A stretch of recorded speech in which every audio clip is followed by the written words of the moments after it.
I can hear you. No.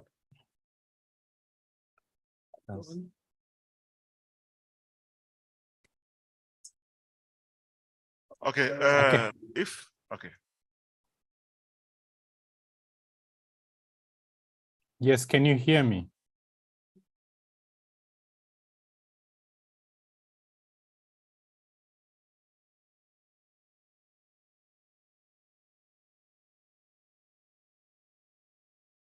Can you hear me? Can you hear me? Yeah.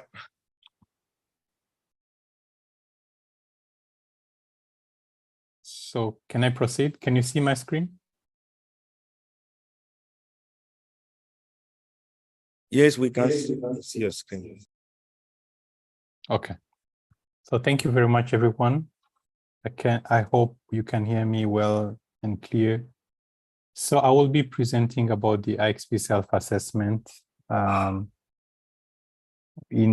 Internet Society, we've been, among other organizations, we've been promoting exchange point development for the past decades, and we continue and we are remaining committed to developing exchange point across the globe, as Kevin mentioned that. We developed an IXP self-assessment. It is designed in the form of a survey, a SurveyMonkey survey, which asks a certain number of questions to IXP operators. And those questions, depending on how those questions are answered, we can rank and know exactly at which stage an exchange point is at. So the developing exchange point is a collaborative effort. So we've been working with regards to the IXP toolkit. It's a deprecated project, but we are still continuing to develop it and pushing it forward. EuroIX has different tools called the peering toolbox, where you can find many useful information, best practices to develop exchange point. PCH also has some very good materials that you can refer to develop an exchange point. Philip Smith Internet Development Site also, in their BGP for All courses, there are good materials related to exchange points specifically. So all those different organizations are working towards developing exchange point around the globe. Not to forget also regional internet registries, the different 5 registries, they have also some specific courses to develop the exchange point. So what is the problem that we are trying to solve with the IXP self-assessment? We've noticed that we needed a better structured approach to exchange point development. So all exchange points are not on the same development path, I would say. Some are on an early basic stage, some are at a very advanced stage. So roughly there are 3 development stages: an early stage, a developing stage, and an advanced stage. And we wanted also to give, not to be in a more like a patronizing perspective where we tell the exchange point, this is what you need to do. So they wanted also to understand what needs to be done so that they develop. So it is also to develop and enable exchange point operators to own and define their own development path and define, we want to do this and we want to do that, and set the priorities exactly on their action plans on a year-to-year basis. So the tool will also help them create a roadmap on how to reach the advanced stage. Another thing that was mentioned early by Kevin is about the 50-50 vision, where we are looking at, as Internet Society, we are looking at localizing 50% of the internet traffic within local markets or countries. And also this will help by strengthening the exchange point in those economies. It will also help us achieve the 50-50 vision. So what is the IXP self-assessment survey? So it's a tool it is targeting the IXP operators and help them assess their development stage. It helps also identify the key areas where they need to grow. It's designed as a survey, as I mentioned, and it has some logic. So depending on the way you answer questions, subsequently other questions will be given to the respondent. So it's not a flat survey. It started in 2022, where we focused this to Africa, and we had 17 IXP responding to that. And for this year, we've opened it to other regions beyond Africa, APAC region, LATAM region, and North America region. So far, we've had 31 exchange points responding to this survey. So what are those key perspectives, those 5 key perspectives that we are looking at with respect to IXP development? So when we say an exchange point is developed, there are many perspectives, but there are 5 key ones that I want to explain here. The first one is about governance and policy. So all these 5 aspects affect the development or the way an exchange point can attract more networks to its as its member. So the first one is governance and policies, peering policies. A peering policy can be can encourage or discourage members to join an exchange point. The way the governance structure is around the exchange point, is it open, is it closed? All that is are quite important aspects regarding the governance part of it. The infrastructure and security. Is the infrastructure capable of, let's say, accommodating, let's say, a new member coming and wanting a 100G port to the exchange? This can deter or encourage members to come or not. Is the exchange run in a secure manner so that what Kevin mentioned about hijacking traffic and etc.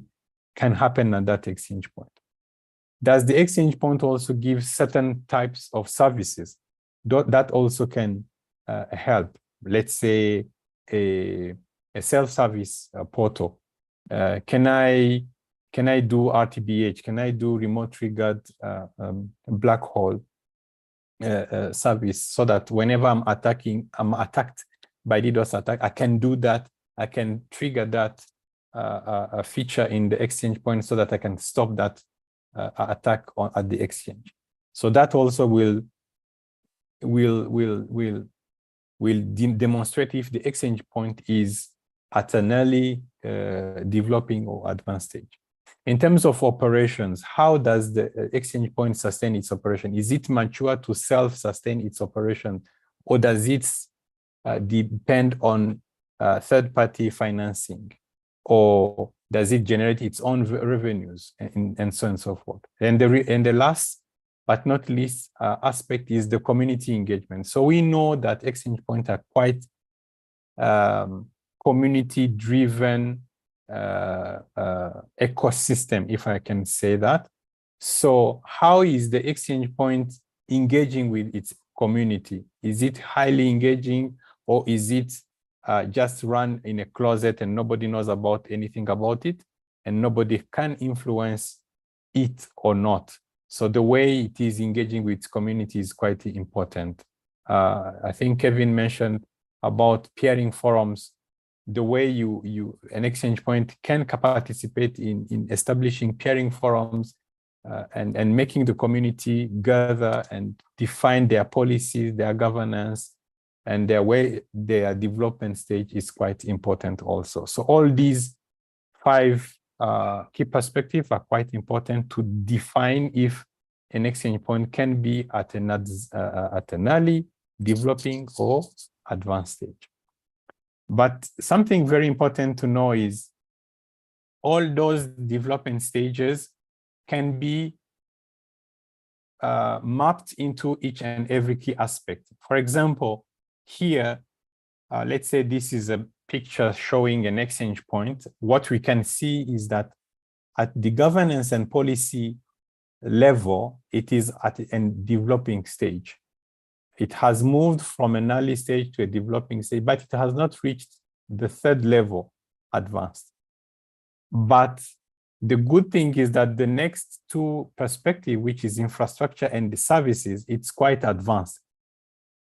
But unfortunately for the operations, sustainability, and community engagement, it is still lagging behind. So here, an exchange point showing this status can decide and say, okay, for the next 2 years, I'm going to focus on operations, sustainability, and community engagement so that I can reach an advanced stage while working on my governance and policy also to reach an advanced stage.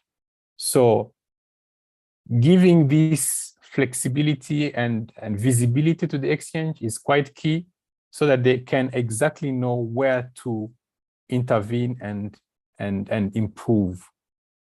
From a developing partner perspective, as Internet Society or any other organization, we understand also where to put more efforts and focus so that those exchange points are moved from stage, developing stage to the advanced stage, and how many will need infrastructure support, how many will need probably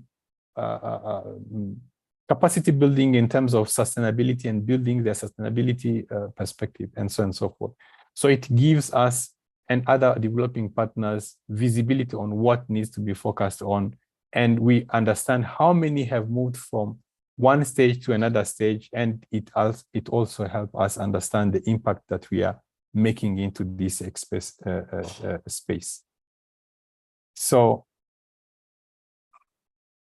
one probably last comments I can say that is we understand that data protection and privacy are quite important. So whenever an exchange point gives or responds to that survey, we adhere to the Internet Society data protection and privacy policy. So all those data can only be publicized in an aggregated format, and it's also important to know that the survey is not. It does not have a time frame, so an exchange point can always go to the survey, fill it in, and then after that we do a one-on-one with the exchange point and advise them where they need to focus going forward. So I think that's it for with regards to the exchange point self-assessment. So those are the QR codes to get to those surveys. They are in 3 languages, English, French, and Spanish. For the coming editions, most probably next year, we are looking at probably adding some additional language, probably Portuguese or Arabic, but we will see how the demand is, but we want to be as much as inclusive as much as possible. So on that, I thank you and I welcome any comments. If you have any comments, please feel free to send those comments and contribution.